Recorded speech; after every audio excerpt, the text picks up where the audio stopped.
조시 맥도웰, 션 맥도웰 공저, 부활 그리고 당신. 1장. 부활이 중요한 이유는 무엇인가?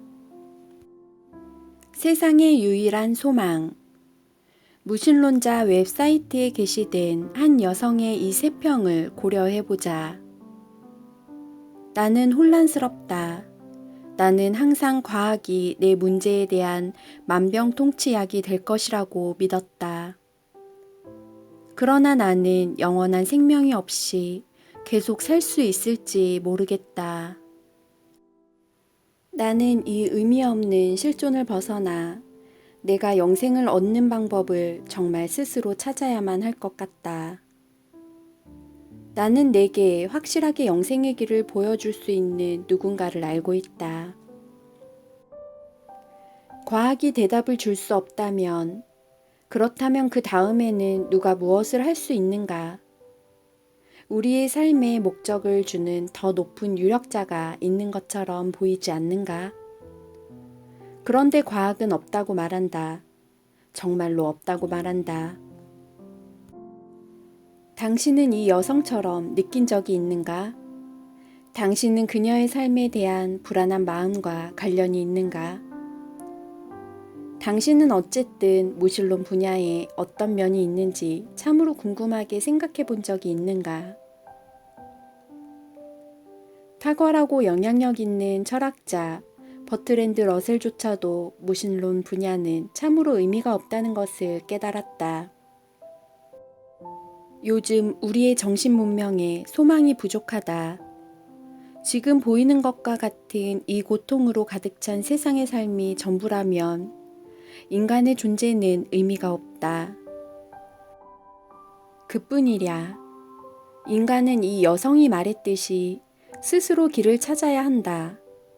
그녀는 모든 것을 의미 있게 만드는 영원한 생명이 있다는 것을 깨달았다.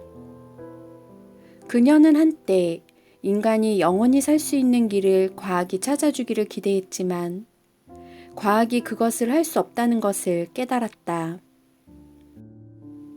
한때 그들이 열렬히 따랐던 어떤 사람이 진정으로 세상을 선하게 변화시킬 것이라고 믿었던 무리가 있었다. 신앙심이 두터운 소수의 유대인들은 예수라고 부르는 사람이 로마인들의 억압적인 속박을 깨고 지상의 영구히 하나님을 공경하는 왕국을 세우는 메시아라고 생각했다. 그들의 선지자 이사야는 고대 유대인의 글에서 메시아가 오셔서 더 이상의 싸움, 억압, 두려움이나 죽음이 없는 낙원으로 모든 것을 회복시키고 모두가 평화롭게 영원히 함께 살게 될 것이라고 예언했다. 그러나 범법자로 몰려 사형 언도를 받고 로마의 십자가에 매달려 죽기 직전 극심한 고통으로 마지막 고뇌에 찬 숨을 내쉬는 메시아. 그들의 구세주를 바라보고 서 있을 때 그를 따르는 소수의 무리들의 정신적으로 정서적으로 끔찍한 상태를 상상해보라. 그들은 그분을 따르기 위해서 모든 것을 포기했다. 하지만 지금 여기서 그분은 십자가에 못 박히셨다. 죽으셨다. 그분께 걸었었다. 모든 소망이 처참히 무너져 내린 것과 같은 심정이었을 것이다. 그들은 우리가 위에서 인용한 여인과 같은 감정이었음에 틀림없다. 삶은 무의미해 보였다. 모든 것은 절망적이었다. 그들의 불합리한 존재로부터 나오는 길, 즉 이상적인 영원한 삶을 향한 통로가 없는 것처럼 보였다. 막달라 마리아는 메시아이신 예수님을 따르는 사람 중 한 사람이었다. 그녀는 그분의 사역을 물질적으로 지원했으며 그분은 하나님이 세상에 영원한 평화를 가져오기 위해서 선택하신 분이라고 믿었다. 그녀는 십자가 가까이에 서서 종교 지도자의 잔인한 처형 장면을 목격했다. 이제 그녀의 삶은 완전히 혼란에 빠졌다. 로마 군인들은 예수님이 죽으셨다고 확인한 후 십자가에서 그분을 끌어내려서 새 무덤에 매장하도록 부유한 유대인 관리에게 시체를 내주었다. 마리아는 매장이 끝난 후 그분의 무덤을 방문하기로 결심하고 참담한 현장을 떠났다. 주일 아침 일찍 그녀는 무덤에 갔고 거기서 또 다른 좌절을 경험했다. 예수님은 부당하게 죽음을 당하셨을 뿐만 아니라 놀랍게도 무덤이 열려 있었고 그분의 시체는 사라졌다. 누군가가 시체를 훔쳐갔다는 두려운 마음으로 그녀는 예수님을 따르는 사람들 중 두 사람, 베드로와 요한에게 달려가 자기가 본 것을 말했다. 철저한 불신 상태로 두 사람은 그녀의 이야기를 직접 확인하기 위하여 무덤으로 달려갔다. 그들이 무덤에 도착했을 때 그들은 수위의 겉모습이 본래대로 있는 것은 보았지만 시체는 어디에서도 발견되지 않았다. 두렵고 혼란스러워 두 제자들은 집으로 돌아왔다. 그러나 마리아는 뒤에 남아 있었다. 그녀는 하나의 결정적인 모습 때문에 무덤 안을 다시 들여다보았다. 그녀가 보았던 것이 그녀를 깜짝 놀라게 했다. 빛나는 흰 옷을 입은 두 사람이 무덤 안에 있었다. 여자여, 어찌하여 우느냐? 천사들이 말했다. 사람들이 내 주님을 옮겨다가 어디 두었는지 내가 알지 못함이니이다. 여자가 말했다. 뒤돌아섰을 때 그녀는 더 놀라운 것을 보았다. 예수님이 살아나셔서 그녀의 바로 앞에 서 계셨다. 그러나 이상하게도 그녀는 그분을 알아보지 못하고 동산지기로 착각했다. 예수님은 천사들이 물었던 똑같은 질문을 하셨다.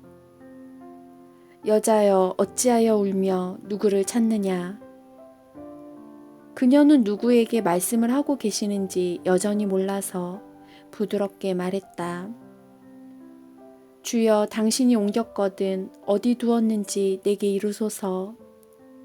그리하면 내가 가져가리이다. 그러나 그때 매우 민감한 순간에 예수님이 마리아야 하고 그녀의 이름을 부르셨다. 라보니. 그녀는 갑자기 그분을 알아차렸을 때 소리를 질렀다. 예수님이 살아나셔서 건강하고 완전한 모습으로 마리아 앞에 서 계셨다. 죽음이 메시아를 붙잡아둘 수 없었다. 하나님께서는 그분의 사명을 완수하게 하시고 병들어 죽어가는 세상에 영원한 생명을 주시기 위해 그분을 부활시키셨기 때문이다. 우리의 부활 소망. 그리스도께서 십자가에 달리셨을 때 모든 사람이 파멸되는 것처럼 보였다. 죽음이 이겼다. 그러나 3일 후에 무덤에서 예수님은 다시 살아나셔서 나타나셨다. 그 소식은 너무 충격적이어서 그분을 따르는 자들은 그분이 자신의 신체인 손과 발의 못자국을 그들에게 보여주실 때까지 그 사실을 믿지 않았다. 예수님은 제자들에게 다음과 같은 놀라운 주장을 하셨다. 훗날에 그들 역시 그분과 같이 결코 쇠퇴하거나 노쇠하거나 멸망하지 않을 몸으로 부활할 것이다. 그들은 다른 방법으로는 의미가 없는 생존에 의미를 가져다 줄 하나의 위대한 소망이 실현될 것이다. 그들은 사랑하는 하나님 앞에서 죽음이나 고통 없이 영원히 새로운 삶을 살게 될 것이다. 부활은 기독교가 소망 없는 세상에 주는 소망으로 우리는 사후의 고통과 괴로움으로부터 벗어나 하나님과 함께 자유와 무한한 기쁨을 누리게 될 것이다. 많은 비평가들의 주장하는 바에도 불구하고 부활에 대한 믿음은 우리를 전혀 쓸모없는 사람으로 만들지는 않았다. 실제로 그것은 우리에게 미래에 대한 소망을 주고 현재 우리가 사랑과 피조물을 어떻게 대하느냐에 영향을 준다. 영원한 생명에 대한 이 소망은 소망 없는 세상에서 우리를 기분 좋게 만들기 위해서 고안된 그림의 떡 같은 개념이 아니다. 그것은 견고한 증거에 기초한 믿음이다. 우리는 이 소책자에서 너무도 강력해서 대응할 수 없는 증거를 조사할 것이다. 부활의 사활에 관한 중요성. 부활의 역사적 사실은 바로 기독교 신앙의 토대이다. 부활의 역사적 사실은 믿음의 선택 항목이 아니다. 그것은 믿음이다. 예수 그리스도의 부활과 기독교는 함께 서 있거나 함께 쓰러진다. 하나는 다른 하나 없이는 사실일 수 없다. 기독교의 진리에 대한 신앙은 단지 우리 또는 다른 누군가의 믿음에 대한 믿음이 아니라 도리어 역사적으로 부활하신 그리스도에 대한 믿음이다. 예수님의 역사적인 부활이 없다면 그리스도인의 믿음은 단순히 일시적인 위안일 뿐이다. 문자 그대로의 육체의 부활이 없다면 우리는 하나님과 교회 그리고 도덕적인 준칙조차도 망각할지도 모른다. 우리는 단지 내일 죽을 터이니 먹고 마시자고 하는 것이 나을지도 모른다.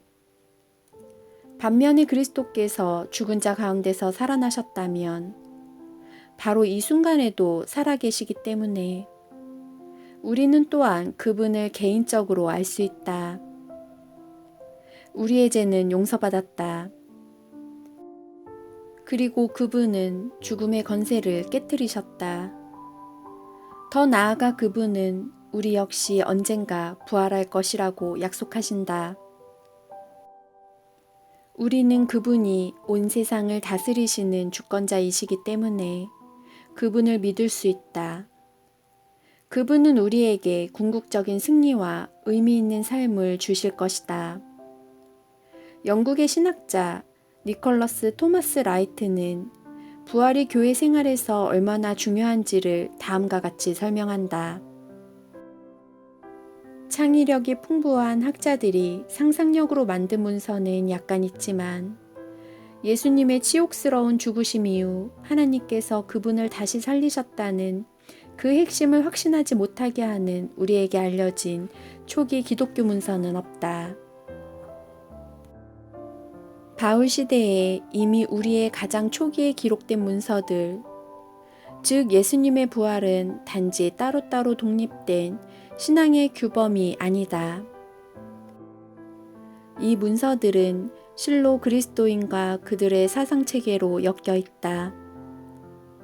예수님의 부활은 정확히 역사적인 사실이지만 사실 이상이다. 우리는 나중에 부활이 실제로 일어났다는 강력하고 검증된 증거가 있음을 보여줄 것이다. 부활의 개인적인 의미, 죽음에 대한 두려움으로부터의 자유. 인간은 일반적으로 죽음을 두려워한다. 죽음은 또한 무서운 일이다.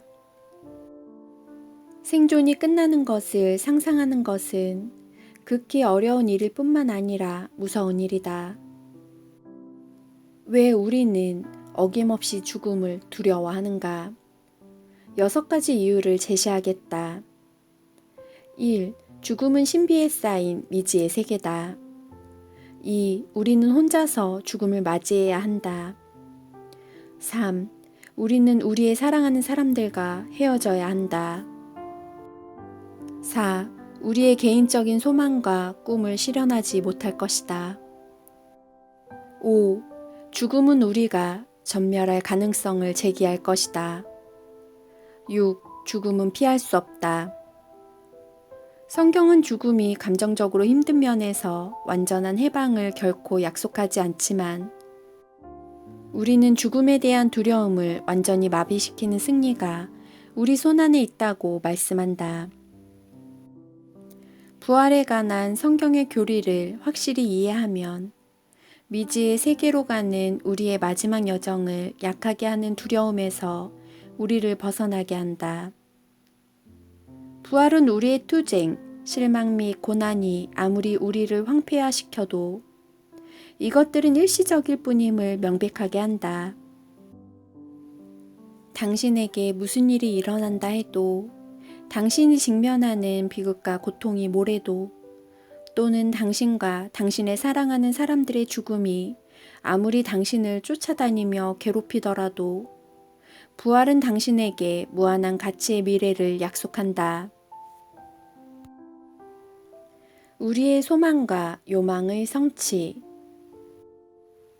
많은 사람들이 천국에 대해 가지고 있는 태도를 표현한 공상과학 소설가 아이작 아시모프는 다음과 같이 썼다. 나는 내세를 믿지 않는다. 그래서 지옥을 두려워하거나 천국을 더 두려워하면서 평생을 보낼 필요가 없다. 지옥의 심한 고통이 무엇이든 나는 천국의 따분함이 훨씬 더 나쁠 것이라고 생각한다. 슬프게도 사후 세계에 대한 이런 비슷한 견해는 심지어 그리스도인들 사이에서도 흔히 있다. 천국에 대한 우리의 시각을 종종 교회 예배가 길어져 지루하고 따분한 데에 한정시킨다.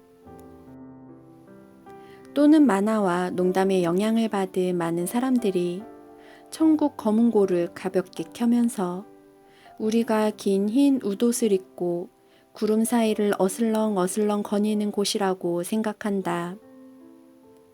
어떻든 우리의 천국에 대한 이미지는 우스꽝스럽게 왜곡되고 죽음 이후의 삶에 대한 기대는 우리의 상상력을 사로잡거나 삶을 변화시키지 못했다.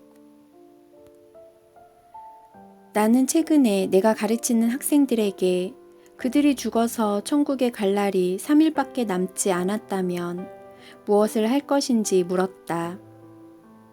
그들은 남은 며칠을 어떻게 보낼 것인가? 그들의 대답은 스카이다이빙, 여행, 파도 타기, 물론 연애를 하는 것도 포함되었다. 나는 간단하게 다음과 같이 질문했다.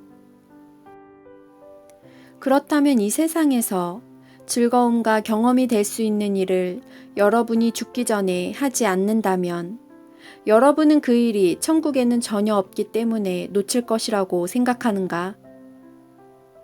두 학생을 제외하고 모두 예라고 대답했다. 천국에 대한 예상은 그들을 실망시키고 낙담시켰다. 그러한 영혼에 대한 전망의 부족은 사람들로 하여금 낙담하게 만들고 죄를 짓게 한다.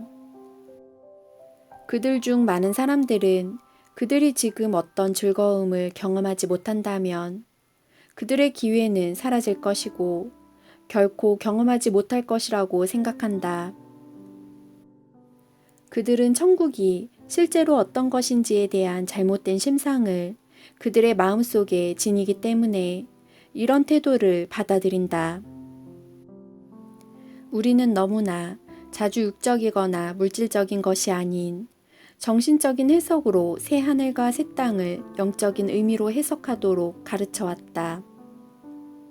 흔히 사람들은 영적인 것을 마음에 상기할 때 그들은 그것을 실제로 보거나 만질 수 없는 실체가 없는 것을 의미한다고 생각한다.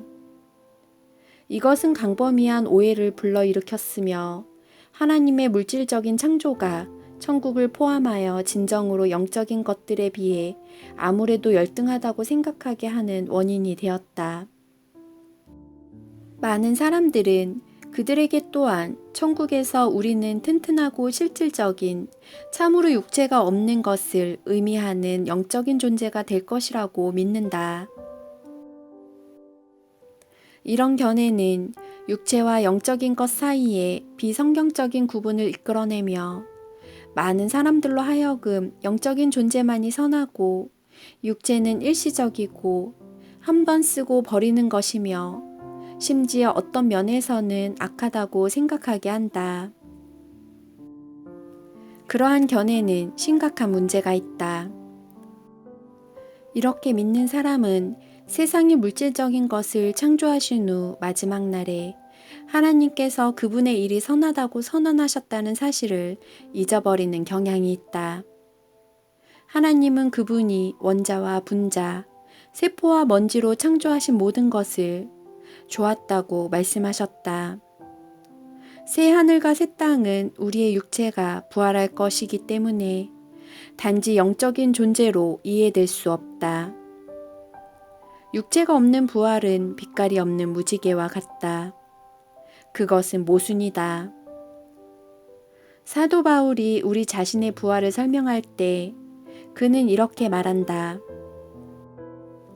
나팔 소리가 나매 죽은 자들이 썩지 아니할 것으로 다시 살아나고 우리도 변화되리라.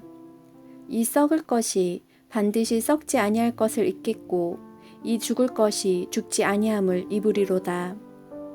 이 썩을 것이 썩지 아니함을 입고 이 죽을 것이 죽지 아니함을 입을 때에는 사망을 삼키고 이기리라고 기록된 말씀이 이루어지리라. 고린도전서 15장 52절에서 54절. 바울은 이 말씀에서 우리에게 몸이 없는 영이 될 것이라고 말하지 않는다. 실로 그는 우리에게 그 반대라고 말한다. 우리는 바로 지금 우리가 가지고 있는 육체와 같은 실제적인 육체를 갖게 될 것이지만 우리의 육체는 불멸의 상태가 될 것이다. 우리의 육체는 더 이상 질병, 나의 죽음으로 파괴를 당하지 않을 것이며 결코 죽지 않을 것이다. 우리의 육체는 놀라울 정도로 아름답고 대단히 강하고 아주 건강하며 노화와 죽음에 손상되지 않고 모든 면에서 정말로 완전할 것이다. 지금 우리가 살고 있는 세상은 우리에게 하나님께서 새 하늘과 새 땅에 이르게 하실 때 우리가 경험하게 될 기쁨과 즐거움을 희미하게 감지하게 한다. 그에 져서 천국에서 랜디 알코는 다음과 같이 설명한다. 평생에 우리는 새 땅을 꿈꾸어 왔다. 우리가 물, 바람, 꽃, 사슴, 남자, 여자 또는 아이에게서 아름다움을 볼 때마다 우리는 천국을 언뜻 볼 수 있다.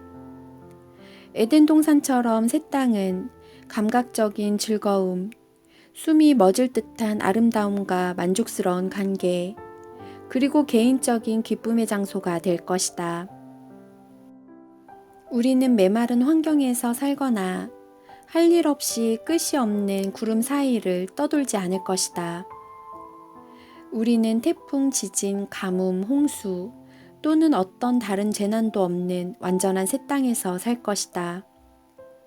생물들은 쉽게 자랄 것이며 잡초들과 가시들은 존재하지 않을 것이다. 동물들은 우리를 해치는 것이 아니라 오히려 그들의 지도자와 후원자로서 우리에게 호의적으로 보일 것이다. 우리는 새 땅에서 우리가 부활하여 생활하는 모든 것을 말로 묘사할 수는 없지만 이것을 우리는 절대적으로 확신할 수 있다.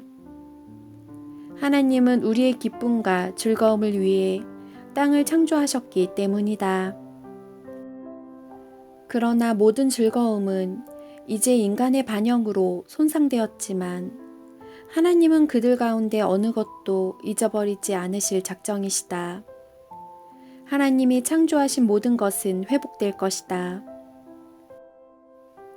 하나님은 우리를 너무나 깊이 사랑하시기 때문에 그분은 우리를 창조하실 때 원래 의도하셨던 모든 즐거움을 경험하기를 원하신다. 조시 맥도웰, 션 맥도웰 공저, 부활 그리고 당신. 1장. 부활이 중요한 이유는 무엇인가?